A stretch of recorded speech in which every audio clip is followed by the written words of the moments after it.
Dr. B, welcome back to the Plant Trainers Podcast. Thank you so much. I'm very happy to be here. It's nice to see you guys. You guys have been a part of my journey, which is cool. I mean, I know you know that, but the listeners at home may not know that we first connected probably 2018 or 19, 2018. Yeah, And makes sense. so, I mean, I think it's just kind of crazy to think about how much my life has changed in this short period of time. The last time, our second episode together, was 2020. That was my book Fiber Fueled, and that was a New York Times bestseller. And 2 years later, it's sold 200,000 copies. It's been really a wild ride. Congrats! That's awesome. And I'm very grateful to be here with you guys today to kind of pick back up and talk about some new stuff. And I just want to comment before we go in that you have a beautiful puppy. Oh, thank you. We were talking about how this puppy who's licking your face voraciously is actually really good for the microbiome. She is. So yeah, that was the question that I was asking you. And just to go back, we're going to link in the show notes. You were on episode 219 of the Plant Trainers Podcast. And then you were on episode 356, which was when Fiber Fuel came out. And now with I think this one's going to be 443. 443. Wow. On the day, this is like on rich the day roll of your book coming back out. This is rich roll level with the number of episodes that you guys are doing. It's very impressive. Well, because it's the dedication. You have to stick with it. That's the issue. And most people don't. Yeah, you do have to stick with it. And it's amazing because you get so much. I mean, it can be very lonely on one side of the microphone, but then you get the emails, you get the people interacting on the Instagram, you get the people, buying your book and putting pictures of it in their Instagram stories and those kind of things. So it's absolutely amazing. And now when I take, new potential client phone calls or just, free consults that I give to some of our listeners, we hop on and they go, so how's the puppy? And I'm like, that's so weird. I don't know you at all, but you know exactly what's going on in our life. And yeah, puppies change your life, but they also change your microbiome, right?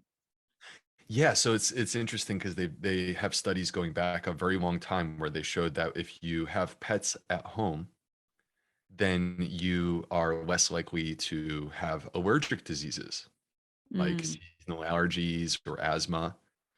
And so now we know that actually our environment our environment, our world that we are surrounded by, not just our food, can change and modify our gut microbiome. And they've shown that when, for example, humans kiss, so like, your dog kisses you, shares a lot of love. When humans like kiss, you saw earlier. like I saw earlier, that's the B clips. But anyway, when humans kiss, we actually share 100 billion microbes, which is quite fascinating. And the theory is that maybe we're like expressing compatibility with one another because we all do it and we have that intrinsic desire to do that. But why? Why do we do that? And so now there's new research that just came out that I discuss in my new book that I'm like very excited to share with you guys, because you said, oh, it's very lonely, being on this side of the microphone. And I said, I'm thinking to myself, how is it possibly lonely when you're married to the plant-based Vin Diesel? Every single time I'm here with you guys, you're together. And you've actually expressed, I remember our first podcast episode together, that you said, the key to a healthy relationship is you do a podcast with your spouse. Yeah. Right. So check this out. New research. This is really cool. So they discovered that people who are in a relationship together and cohabitate, I mean, basically like people who are married, they actually share microbes.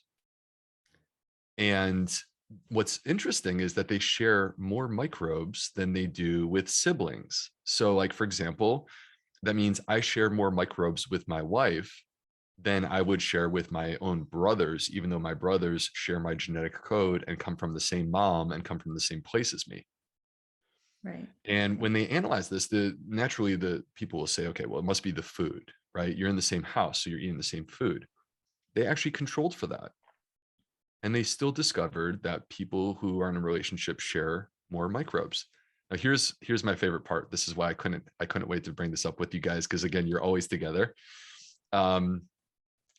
They discovered that not all couples share microbes on the same level. That they started to look into, well, what's the state of your relationship? Are you in a good place? Are you happy? Do you love one another? Or alternatively, do you feel actually like separated from one another, where you're not really connected anymore? And they discovered that people who feel more connected share more microbes.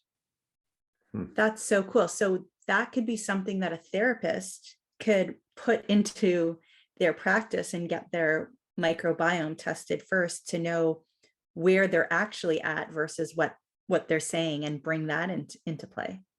Oh, 100%. And what's fascinating about this is that, so first of all, there's these studies that we don't talk about enough, right? Like myself, I am personally guilty of fixating too much on nutrition, when there are these studies that you're more likely to hear from someone like Dan Buettner from the Blue Zones, talking about how when we are socially connected, that's one of the keys to longevity. People live longer, healthier lives because they feel connected.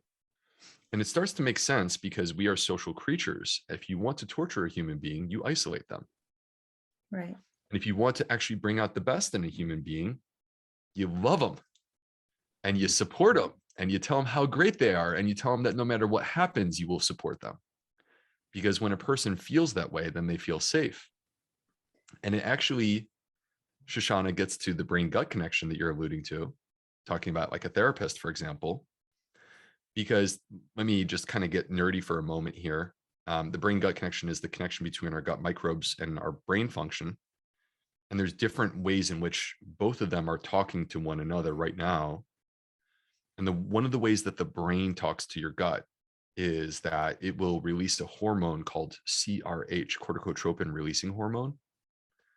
And this CRH, which comes from the pituitary gland, will basically initiate a cascade of stress events, your stress response, that if you follow what's happening from that point down, you will actually discover that it's causing injury to your microbiome, causing dysbiosis. And this is part of the reason why during times of acute stress, most of us will actually manifest it in our gut, right? Bloating, gas, abdominal discomfort, diarrhea. But take a person who has chronic stress, and it could be like serious trauma, but it could also be normal life stuff like COVID-19, or like an unhealthy relationship, or a job that you hate. And that now that stress response is perpetually activated and it never lets up.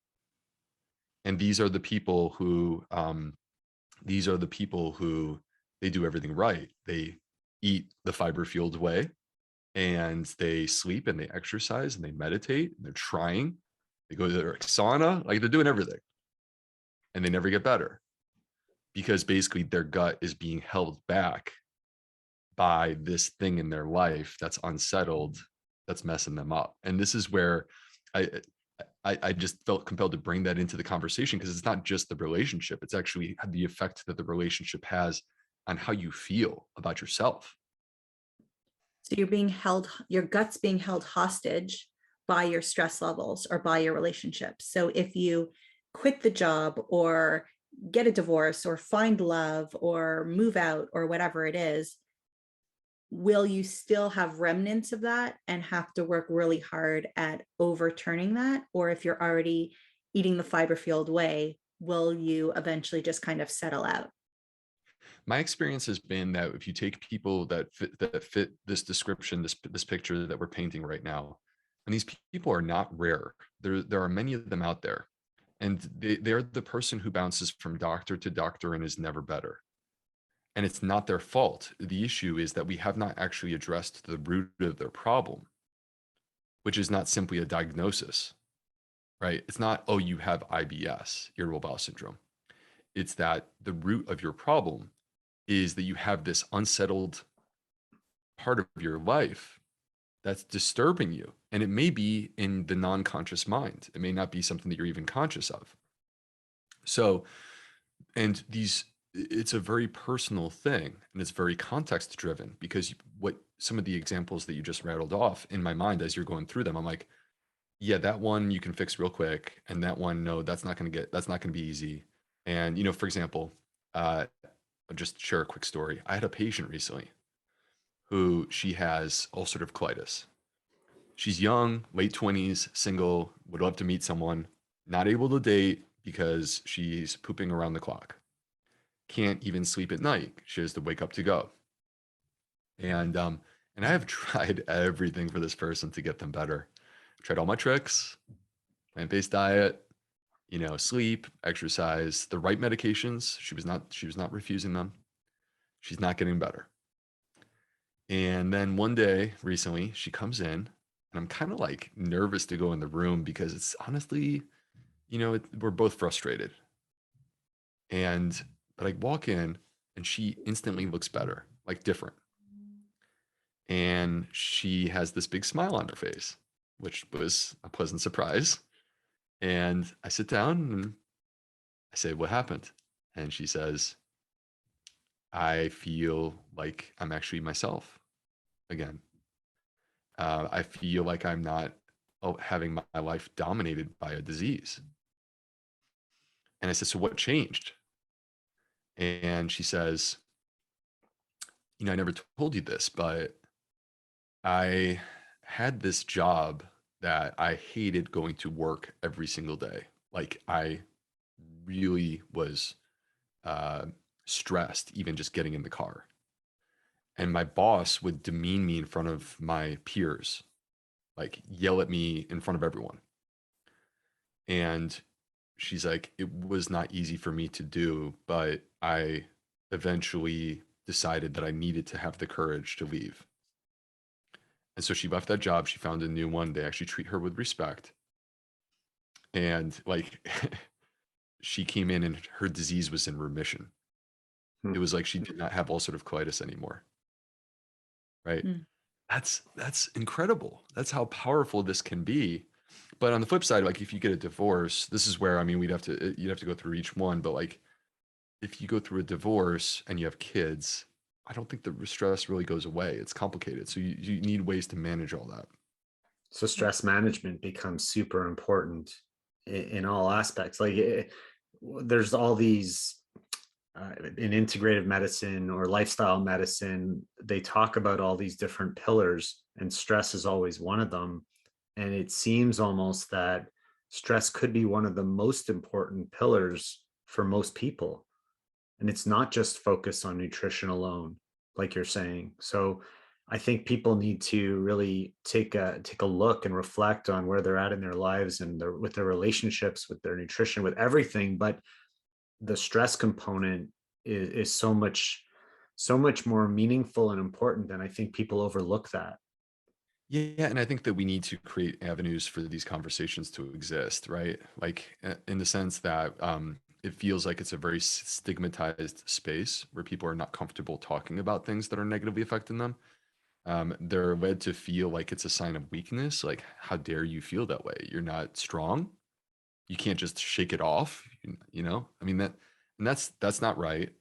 And the other thing is, I think that like casual flippant interventions do nothing, right? So like being like, we'll just meditate.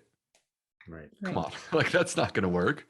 And you fall asleep when you meditate, so you're not really meditating, you're just taking a nap and all of that. But will that meditation, will those stress managements, will they just like reduce stress in the body, reduce inflammation, reduce oxidative stress, or will it actually change the gut microbiome as well? Well, I think when they're effective, when they actually are doing what the intended job is, because the process of doing it, but if what you're dealing with is beyond the intervention, then you're not going to achieve the response that you're looking for because you're not actually changing the physiology of the body. Right. But when you intervene in a way that actually is making you feel more at ease, then yes, 100% you actually will see improvement in the gut microbiome. In fact, the research will back that up. Right. So when we got on before the microphone went on, we were talking about, the dog and the licking and the germs that come along with that. And then I got into the whole thing that especially here in Canada, different parts of the United States have been a little bit similar, where we haven't been able to do anything for 2 years, right? Like we're just kind of being let out of our cages for the first time now. So, back in restaurants, not wearing like there's no more mask mandate. So people are going out into public and they're getting sick, right? Not sick, but they're getting their colds, they're getting those sniffles, they're getting all the little things that put them on alert, like, oh my God, do I have the virus kind of thing again? So what can people do to strengthen their immune system if they haven't had the opportunity to be really dirty for the last 2 years? I mean, the ground's still kind of frozen, but should we go and like dig some ditches and roll around in our bathing suits in the dirt? Like what can people do to strengthen their immunity and their microbiome that way? If you dig some ditches and roll around in your bathing suit, please tag me in the Instagram photo that you share. I will. That is quite a visual. So I don't know that there's necessarily, because at the end of the day, our microbiome is in an amazing, beautiful, powerful way, a reflection of not one moment in time, but the total collection of us and who we are and our exposures and our environment. And so I don't want to go so far, Shoshana, to say that like you need an intervention where you do this to restart your microbiome. Instead, I think that the answer is just saying that it's time for us to create those patterns of health that are sort of multifaceted. It's not just time spent outdoors, but the good news is, like, I know where you guys live. I know how cold it is in March, but the good news is we're turning the corner, and like May is going to be, April, May, June. These are great months, and spring is here finally. So it's time to get back outdoors, and it's time to, get back into running outside and coming to contact and having time with friends. And, it's like we're now integrating back into a more normal style of life compared to what we had. But then let's not forget the other stuff, right? Let's not forget to eat our plants and eat them in variety and in abundance. Actually, one thing that I should throw in that's an update compared to 2 years ago, we have new research on fermentation that's really exciting. So there's research out of Stanford University, Professor Christopher Gardner. Have you guys had him on the show? No, we haven't. We haven't, but we'll appreciate an email when this interview is done. Yeah. An email introduction. He's awesome. And this is like, we're talking about one of the world's leading nutrition researchers, and he's plant-based. And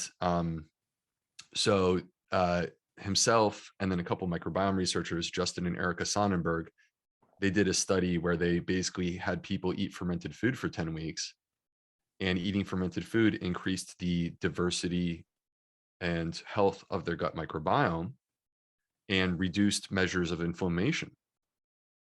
So like, this is another thing that we can add to our repertoire is we're eating our plants, we're getting our fiber, we're eating wide varieties of plants. Everyone, I would imagine if you've heard me on a podcast before, you've heard me talk about this. But now also let's add in the fermented foods, and let's like tell someone that we love them and give them a hug, and and spend some time outdoors and in nature. And I actually wanted to ask you about fermented foods. First of all, in that study, for like how much fermented food were they actually eating? Like how often to see the benefit? Well, they were eating fermented food on a daily basis with the intervention. Prior to the intervention, the vast majority of people were not eating any fermented food. And to be fair, the type of fermented food was very broad, so it did include fermented dairy. They did not include sausages. Sausages were not considered one of the fermented foods, so that's good. But what you saw is basically people who were not eating this way, and this is why this is a great opportunity, because frankly, most people are not. And then over the course of 10 weeks, they ramped it up to, somewhere on the range of 5 to 6 servings per day. Now, let me clarify what that is, because that sounds ridiculous. Whoa, 5 or 6 servings a day? That means I'm having like 2 full servings of fermented food at every meal. But what's a serving? that's exactly the point. A serving is very small. So a serving is a very minimal amount. I mean, it could be 2 bites. So the key here is not necessarily do you get to five or six servings. I'm not trying to stress people out and make them feel like, oh gosh, I'm so woefully inept with my fermented food. Instead, I'm trying to inspire you to try something new and bring this type of food into your diet. I personally, my favorite are fermented plants, of course, and like sauerkraut. The beauty of fermented plants over, say, fermented dairy, for example, is you get the microbes, but you also get the fiber and the polyphenols.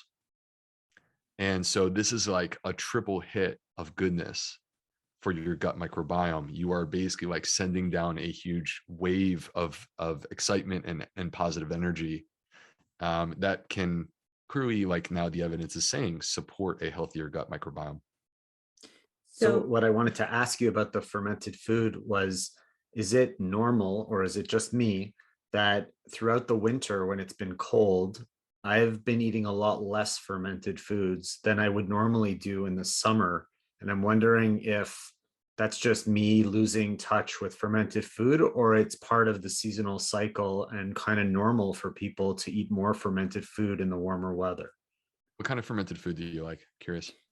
So I'll buy sauerkraut. And the thing with me and sauerkraut is I'll eat it for a couple of days, maybe not consecutively, but even though it's fermented, when it sits for too long, it makes me think that it's not good anymore. And then I just look at the jar forever. So that's a question that we can ask you. Like if I'm buying, an organic sauerkraut that I haven't made on my own, and I've opened the jar 2-3 times to eat it on my own, how long will it last for before it's over fermented and moldy?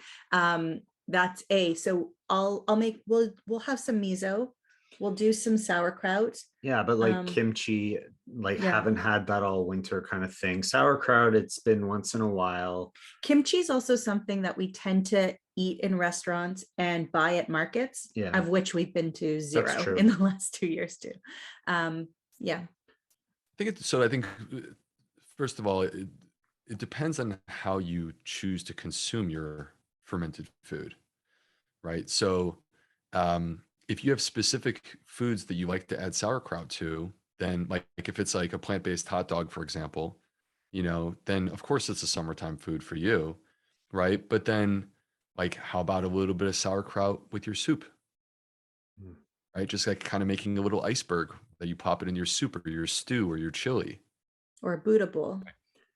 Or a Buddha bowl. Like there's other, I think that's where it's like looking to find creative ways to introduce this to what is your dietary pattern during that season. Because, like I would imagine chili is something that you're going to make in the wintertime, but you're probably not going to make when it's super hot in the summertime. Right.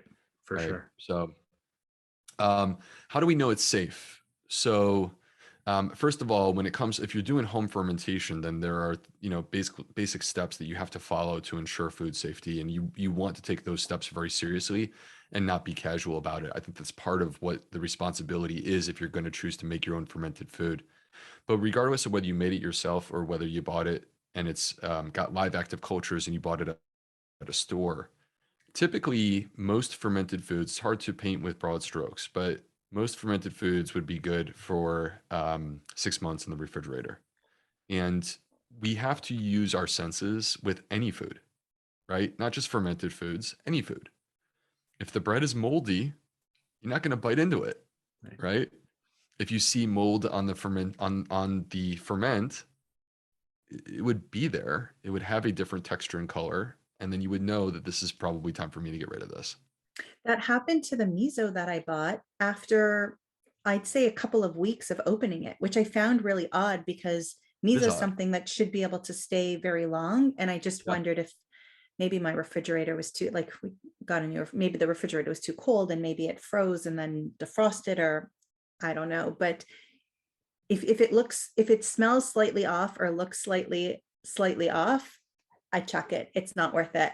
I hate wasting, but I don't like gastro either. So what are some other examples of good fermented food for people to try out? I think tempeh is amazing. It took me a while to get used to it. It's got sort of a nutty flavor that is actually part of the result. It's the result of the fermentation process. But like when you cook tempeh with other stuff, oh my gosh, it's so good. Mm. Put it in your So chili so that But it again, stays we haven't moist had and stuff tempeh like in a that. while. Yeah, we haven't had yeah, tempeh in a while too. We've I have a lettuce wrap, like a tempeh lettuce wrap um, recipe in the new book that I really love. So tempeh, miso, sauerkraut. So let's talk about kombucha. Can we talk about that? Yeah, for sure. Okay. So I think that kombucha is a nuanced topic, and the problem is when it's a nuanced topic, people tend to just kind of pick one of the spots and just fire off a big powerful shot and not necessarily like explain the complexity of it. So in this Stanford study, people were drinking kombucha. That counts as part of accomplishing your goals from a fermentation perspective. Now, kombucha is um, very acidic, and if you're brewing it at home, there is alcohol, and there's the potential that like that could get out of control and get away from you and become an unhealthy beverage if you're doing it at home. There is no evidence, unless you are being ridiculous in your kombucha consumption, that buying a bottle of kombucha at the store is going to cause harm to most people. And I think my point is this: kombucha can be part of a healthful diet. It's not required. You don't need kombucha. It would certainly not be my number one fermented food. If you consume it, I recommend consuming it in moderation.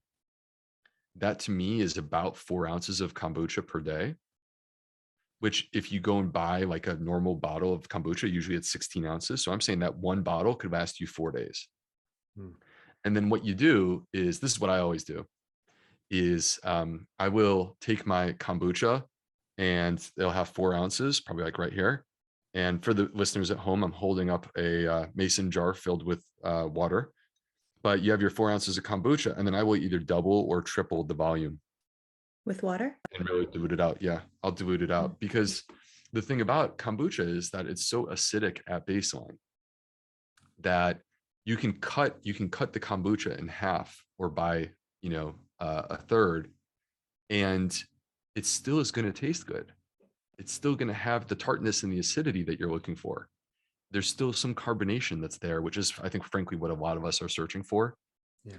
And not have to drink something that's so acidic and potentially harsh on the teeth.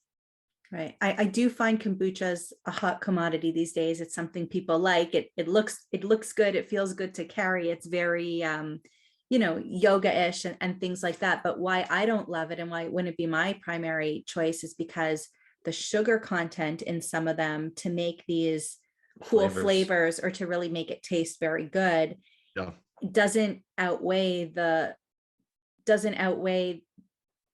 fermentation benefits that I'm getting. So that's why I'd go to the miso or I'd go to the sauerkraut. And, if you're saying you only need 4 ounces, well, then the 4 of us can share one. We don't all need, our own kombucha. And if we drink from the same bottle, then we'll be sharing our microbiome and we'll all be happier and healthier. Is the fourth one your dog? Who's the fourth person? No, we've got 2 kids. Oh, okay. Got it. Okay, I thought it was part of this party here. So, oh, sorry. Our kids. I guess I wasn't invited. Thanks, Shoshana. Our kids like kombucha, and I'm sure we've talked about it before. But is it okay for kids to be drinking it?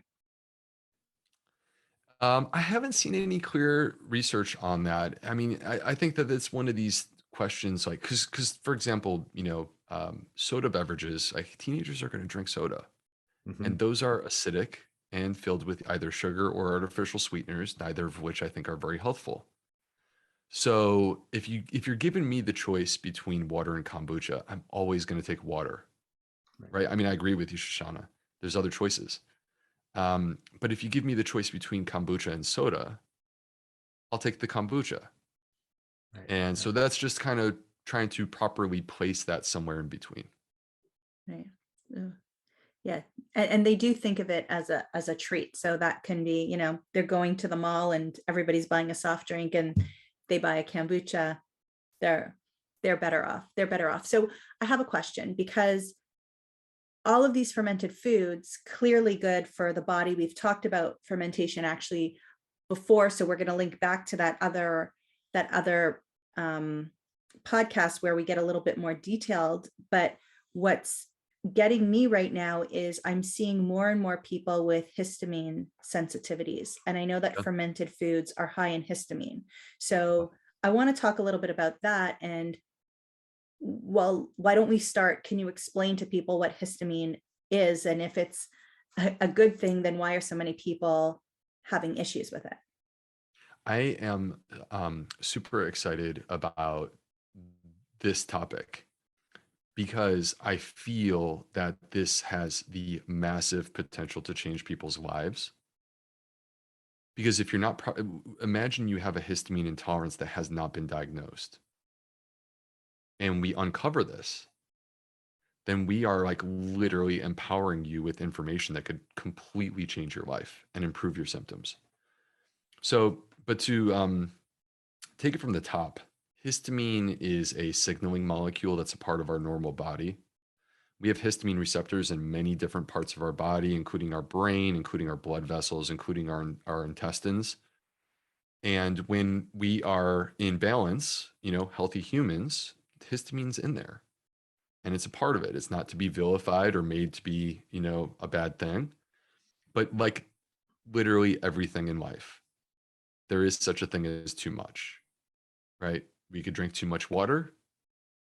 If I give a patient too much oxygen, like they need it for life, but if I give them 100% oxygen, it actually causes harm to them after a few days. And I'm pretty sure there's such a thing as too much kale, but I haven't seen it yet. It's have to be someone who's like really trying to prove a point there. But anyway, with histamine, when we're out of balance and we have too much histamine relative to our body's ability to handle histamine, it becomes a problem. And histamine exists in our food. And it's not that our food necessarily contains histamine naturally, but instead what it is that the microbes produce histamine. So the reason why I'm pointing that out is that this is why fermentation is the type of food that's most strongly associated with histamine intolerance, because again, the microbes are producing the histamine. They've had outbreaks of histamine-related food poisoning. They call it scombroid poisoning, which is kind of a cool name, scombroid, related to fish consumption. And so people will eat fish and then they'll get like flushed and have diarrhea and lightheadedness and go to the hospital. And it's not actually a virus or a bacteria. It's the histamine content of the fish. Now, if you took that exact same fish and the person in theory ate it the day that the fish was caught, they wouldn't have this issue. It's the system where the fish is caught and, whatever, they clean the fish. And then time passes. And during the time that passes, the microbes create histamine. So in the plant space, we find that the highest histamine foods are really 4 specific plants. So spinach, eggplant, tomatoes, and then I just really hate that I have to even say it because I love them, but avocados. All right, those are the 4. And if a person has a histamine intolerance, which by the way, typically means that they have a damaged gut, they eat these foods, like they have fermented food or they eat an avocado, whatever. There's many different symptoms that they could experience. But what I want everyone to hear is the number 1 symptom is gas and bloating. The vast majority of people that have histamine intolerance experience gas and bloating after a meal. And then they have other symptoms as well. Could be a migraine, a headache, sinus congestion, runny nose, sore throat. Could be that you feel like your heart rate picked up, or you're feeling lightheaded, or you have skin changes, like it could be hives or flushing, or a rash. And then, of course, it could be digestive symptoms as well. So what's interesting about histamine intolerance is, here's the complicated part, and then I'm going to give you the let's simplify it part. The complicated part is there is no blood test. So it's hard for doctors to know who has histamine intolerance. And because no doctor is handing recipes to their patient, there's no way for the patient to know whether they have histamine intolerance, because the way that you would test is by going on a low histamine diet. I'm going to interrupt for a second. What about those send away spit tests or stool tests or what am I allergic to tests? Are those accurate, and would that show it? What am I allergic to? Is this what we're talking about? Like having this histamine, that's an allergy we're talking about? So they're allergic to these foods? No, it's not actually an allergy, because an allergy involves activation of the immune system against the food.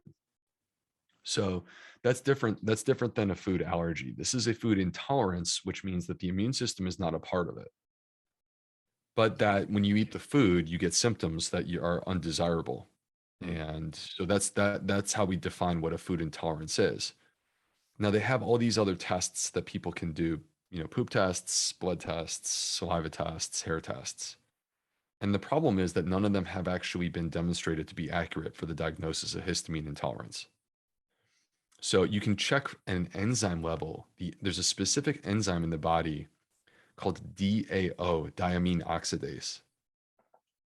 And it's possible to check a person's DAO level. But the problem is that tells you nothing about how much histamine they have in their diet. And the DAO level could vary from day to day. So if we check it today, it might be one thing, but then you get a bad night's rest and you drink some alcohol tonight, and then tomorrow it's different. And you see what I mean? So anyway, so the only way to really reliably know whether or not a person has this is you have to reduce the histamine in their diet. And then if they feel better, if they notice, oh my gosh, like my bloating and my runny nose went away, then you basically have demonstrated that this is what they have. They have histamine intolerance. So this is all like, nuanced and complicated, but let me make it very simple. Because this is what the listener at home cares about. Is like, okay, so what do I do, Dr. B? If you have these symptoms, again, if you have bloating and any of these other symptoms, skin changes, runny nose, headache, other digestive symptoms, then it's worth asking the question, do I have histamine intolerance? And the way that you answer it is by eating a low histamine diet for 2 weeks. And that's what my new book has. So from my perspective, what I'm doing is filling a void within our system, because no doctor, I've always wanted to be able to hand recipes to my patients. Hey, like try this for 2 weeks, see if it helps you. And I haven't been able to do that until now. This is like me effectively reaching out and saying, try eating this way for 2 weeks. There's 26 low histamine recipes. You mix and match. You just eat whatever ones look good to you. But you do that for 2 weeks. And if you feel better, we're on to something. And then it's a matter of how do we, 2 weeks is long enough to see how you feel. Okay. It's not designed to fix the issue in 2 weeks. It's enough to make you get the diagnosis, but the diagnosis is empowerment. Because the more you know, the more that you understand the root of the problem, the more that you create targeted approaches to fix it. And you're not stuck is the key. That's the last thing I want to say is if you're not stuck, you don't have to just eliminate these foods. We can actually heal it. And that's part of what the book is about too, is like showing people how to heal this issue so that they can actually bring these foods back onto the menu over the course of time. And so does that mean removing those 4 main foods that you talked about, the spinach, the tomatoes, the eggplant, the avocado, or it's much more complex than that? It's more complex than that, but like in the book, I give the tables because like, so we mentioned that fermented foods are problematic, right? There's many different foods that are actually fermented that we don't even realize, like vinegar, or chocolate, and of course alcohol. And so hold on a second. I could just eat chocolate. I could just eat chocolate every day and I'm getting my fermented food. Well, I think that you're luring me into a trick here. A variety of different fibers. Yeah, I do think that actually the right kind of chocolate on that topic, I do think the right kind of chocolate actually is good for the gut microbiome. because people forget that chocolate actually does come from plants, and it contains polyphenols, and our gut bugs do love the polyphenols. But of course, chocolate at the store could contain quite a bit of sugar, so we have to be careful about that. And the other thing is that this should not be something that is like people go crazy with, because also Chocolate or chocolate kombucha? Sorry to interrupt. Chocolate or one or the other. kombucha? Yeah. Oh It's a tough man, call. yeah, that's a tough one. Alternate daily. I'm going, if you're telling me this is like a 70% or more chocolate, I'm probably going with the chocolate, Nice. but that's close. Yeah. All right. Nice. Sorry, I cut you off. So avoiding the histamine and doing this low histamine or no histamine. Can you do no histamine? Does no such every thing as plant food have a little bit of histamine no matter what? Not just plant foods, the animal products have a ton. I mean, I know that the Right. audience, I'm sure, is mostly plant-based, but Right. but you know, again, like the number one source of histamine is fish outside of fermentation. So Right. So avoiding the histamine can give you an indication of if histamine is the cause of these symptoms that you're having now, but then you go in the book and you look deeper, and then you have to get to the root cause of why is your body not tolerating the histamine. And it's not enough to just avoid histamine. Then we've got to say, okay, how do we heal on that next level? 100%. And part of this is that there's this balance between the histamine in our diet, our ability to break down that histamine, and our gut barrier. So imagine this, picture this, like you are the either the queen or the king, and you are in the citadel, right, of this castle. The castle's got walls that surround it, and you got an army outside the wall that's defending you. All right. And the invading army is the histamine.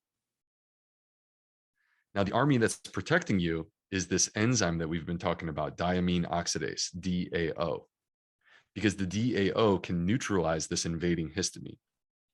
So if you got enough soldiers out there on the field, you can protect yourself, right? But what if your soldiers are getting overrun? Well, we have an extra layer of defense, and that is the wall of the castle. So the wall that surrounds this castle basically is something that blocks this invading army from getting access to you, from getting to you. So when we consume histamine, it's not just the histamine that we consume, but it's also controlling the DAO level, because the more DAO that we have, the more that we can protect ourselves from this histamine. And it's also repairing the gut barrier, which is the castle, the wall. If you repair the gut barrier, which is part of what we do, we talk about, if you repair the gut barrier, then you actually are helping to build up your protection against this happening. So now the DAO, how do we do that? Well, there are DAO supplements, and they are not plant-based. And they're very expensive. They're derived from the kidneys of pigs. All right. So you can spend $1 bazillion to go get these pig kidney supplements, or alternatively, you can spend cents and get some sprouting peas and sprout them. And what's fascinating is that when you sprout legumes, the legumes actually produce DAO. This is one of the medicinal properties of sprouts, is that you can sprout them and they will start to produce this enzyme that you can add to your diet. And it's like taking a supplement. Eating sprouted peas is actually, believe it or not, much better. And I don't mean in terms of your health, I mean in terms of the DAO levels. Eating sprouted peas has more DAO than eating the pig kidney. And here's the last part that's cool. The peas will produce more DAO if you sprout them in the dark. That's just weird. Because they're stressed. They're stressed. And stress we associate with badness, but actually, like, stress is better to describe it as a challenge. And challenges in our life can be good for us. and make us stronger. And in this case, the stress of sprouting the peas in the dark actually makes them better at producing this enzyme. So last time we talked about broccoli sprouts as being your like superfood, if I remember correctly. Are they different than the sprouted peas? Yes, because with the broccoli sprouts, what you're doing is you're taking the broccoli seed, and the broccoli seed, because it's not a legume, is not going to give you the DAO that we're talking about. Got it. Peas are not the only legume that will produce DAO. You could sprout lentils and they'll produce DAO. You could sprout any legume and they'll produce DAO. But when they actually did a research study looking at different legumes and their DAO production, and the victor, the winner, was the sprouted peas, particularly if they were sprouted in the dark. So do you think there's a difference between, let's say you weren't going for the dark or were, if you sprout them at home on your own, I'm pretty sure it would be less expensive, but let's say you don't have the means or the times or whatever to do that. If you buy them in the store, is there like a window of when it's sprouted and when you should eat them? And then maybe it loses that as it's sitting on the shelf in the store, and are you better off doing it at home? It's a great question, and you're testing my ability to remember the research study that we're referring to, because they did look at like what happens over the course of time in terms of the DAO levels. And it appeared that the DAO levels ramped up for about 5 to 7 days. I don't know if they disappeared afterwards. So I still think that the sprouted peas that you buy at the store, ultimately the test is not what does a laboratory tell us. The test is when you consume this food, how do you feel? Right. And that's what really what matters. And so if you were to buy sprouted peas, it's worth a try. Right. And you buy these sprouted peas and you take them with a meal. You just eat them as an accessory to the meal with everything else. And if you notice that your histamine intolerance symptoms improve, well, we win. Can you overdo it? Can you eat too many sprouted peas? I don't think that eating it within reason you would overdo it. I think you would have to be like very, very, very aggressive with the sprouted peas. Got it. Amazing. I mean, we could keep going all day, right? We do this every time. We could just keep talking to you and learning from you, and it's a new lesson every time. But you've mentioned your book a couple times, and we haven't really told our audience the title of the book or anything really about it, other than you're helping them get healthier through this fiber-fueled kind of lifestyle. So why don't you share what the book is called, where people can get it, and a little bit about it? So the book is called The Fiber Fueled Cookbook. And I guess let me just kind of share the story of where this came from. So Fiber Fueled came out in May of 2020. You guys know, because you've been on this journey with me. This has been a passion project for me. This is not me doing something. I didn't plan to be an author. I really did not. I felt compelled to do things, and with each step, doors were opening in front of me, and I go, oh, I can write a book. Okay, cool. Like, let me try that. And but to me, what Fiber Fueled was me trying to like kind of wake everyone up to the fact that 19 out of 20 people in the United States are inadequate in their consumption of fiber. And this is perhaps our most important nutrient because it's fuel for a healthy gut microbiome. And this new emerging science that we've been talking about here today is showing us how critical a healthy microbiome is if you want to be a healthy human. So I was really trying to make that connection of what you eat matters, and it affects your microbiome, and your microbiome affects you and your health, and let it be fiber. Let's transition towards eating more plants. Let's take that, like, the book was really meant for who I was 10 years ago, where I was 5% plant-based. And I want to take that person and inspire them in the same way that I needed to hear it back then, 10 years ago. So that's what Fiber Fueled was. Now, fast forward to the time after Fiber Fueled has come out. And there's like so much attention that came my way. And it's beautiful. I'm very grateful for all the attention and all the people who are inspired by my book. But there were many people who would reach out to me through the internet, or I would see them as a patient. And they would say to me, Dr. B, I love your book. I want to eat that way, but my body doesn't want me to eat that way. I am uncomfortable when I eat the food that you're describing. I don't feel well. And I think in the plant-based movement, we got to keep it real, because transitioning to a plant-based diet is actually more challenging than transitioning to a meat-based diet. And so it's just way better for your health, right? It's just so much better for your health. It's obviously better for the animals and better for the planet too. I mean, it just is completely aligned, and you don't have to make compromises, but you do have to go through a process to make it possible, because you are asking your gut to step up and support you on this journey and in this mission. And so the Fiber Fields Cookbook came from that place of wanting to help these people who are telling me that eating a plant-based diet, they don't think it's possible for their body. And I wanted to create a resource for them. So I see this as like, it's a cookbook. Every single recipe, with the exception, the biome broth is back, except now there's 7 versions of it. The Snickers bites are back, except now there's 4 versions of them, right? Those were so popular, we had to bring them back and then blow them up and make them ridiculous. But there's 125 recipes. It's full color photography. And I think that, like, no matter what kind of person you are, you're going to love the food in this book. But it also is intended to be a personal journey, almost like a recipe-based choose your own adventure, where, like, I want to meet you where you are. You are not required to be vegan or 100% plant-based to enjoy this book. Let me meet you where you are, and let me show you a path that can work for you in your own unique way, in a way that you feel comfortable, and in a way that ultimately it brings you great joy. And the expectation is that we all follow our own personal path, where this book gives you the tools that you need to be successful. And then all of a sudden you realize that one day we emerge from the woods and we're all in the same place having a plant party together, because we have discovered what true gut health is, and we have found great joy in our food.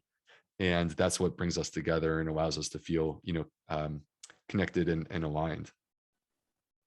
Well, I think that that's a really great progression, and it's what people need, right? It's what people need. They need the step by step. They need the how to, and they need to feel like their hand is being held so that they can then take control themselves and do it themselves. And I noticed in the book there's a chapter called the fiber paradox, and I'd be really upset with myself if I let you go, because I kind of chuckled when I saw it, if I let you go if you didn't explain what the fiber paradox was.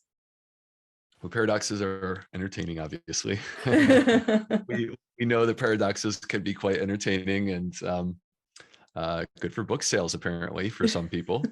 Yeah. So, but nonetheless, the fiber paradox is just keeping it real, which is that it's acknowledging that for people who have a damaged gut, adding more fiber to their diet can be challenging.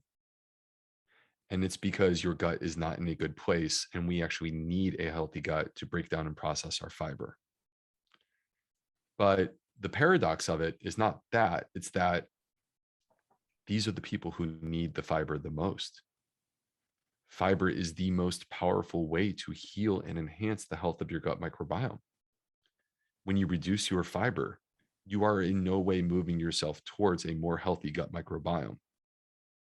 And so what I want is for people to, rather than fearing their food and feeling like they have to run away from it, I instead want to give people a method where slowly, incrementally, over the course of time, with as few symptoms as possible, they are able to bring these foods back into their life and take what they think is their enemy and turn it into their friend. And when that happens, now the food you are no longer fearing, now it gets back to its rightful place, which is that it's bringing you great joy. And guess what? When you've accomplished that, not only are you enjoying that food again, you also have clearly healed your gut because you are no longer restricted. Amazing. The Fiber Field Cookbook comes out today, like the day that this episode is being launched. It's May 17th, right? And so where can people go to grab that? You can go wherever books are sold. So in Canada, of course, Indigo and Amazon, and in the US, you can do Amazon or Barnes and Noble. Let me just say this, that we're coming out of a pandemic, and I hope that the local bookstore that you have in your community has survived. I can't imagine what it's been like for them. And but I would personally, if I'm given the choice, I would rather see those dollars and cents go into the hands of your neighbor and support them in their small little shop, relative to going through, coursing through the streams of the internet to some random person who's already rich. Right. So of course, we'll put the links to your book in our show notes at planttrainers.com, but we do encourage our listeners to go to their local bookstores to pick it up, because it will hopefully be there for you. Dr. B, it's always a pleasure to have you on the Plant Trainers podcast. We appreciate learning from you every single time. This was number 3, and I'm sure there's going to be a lot more. So thanks so much for being here. Thank you for having me. And before I go, I just want to add a moment of gratitude. Sure. I was going to ask, did I ever ask you for your moment of gratitude? He didn't, Well, but I he can't gave leave us. that. He did gave, give he us some gave it, but I gratitude. didn't actually ask. And it's the Yeah. first time, I mean, I guess because you're just so seasoned here, it's the first time that I hadn't actually asked in that first sentence. So please give your moment of gratitude. Okay. Well, I'm going to add an extra moment of gratitude. Because I think I mentioned that I'm grateful to be here with you guys today, which I am. But I also want to add that I'm very grateful for my wife. We're expecting baby Bulsiewicz number 3. Yeah. And carrying baby Bulsiewicz's, and it's not so easy because I am a very big Polish guy. And so like this child at 36 weeks was already over 7 pounds. And yeah, I mean, the baby's huge. So anyway, I hope that my wife listens to this episode, and I want her to know that I'm grateful for her and her carrying this baby, because it's like, I'm like, casually walking around and doing my same normal stuff, and she's having to live this every hour of every day. So I'm appreciative. Well, we're very excited for you, and we are sitting on the edge of our seats waiting to hear all the great news. So we look forward to that. And thank you so much. We look forward to the next time you're on. Thank you so much, Plant Trainers. It's always great to see you guys. Love y'all. You Thank too. you.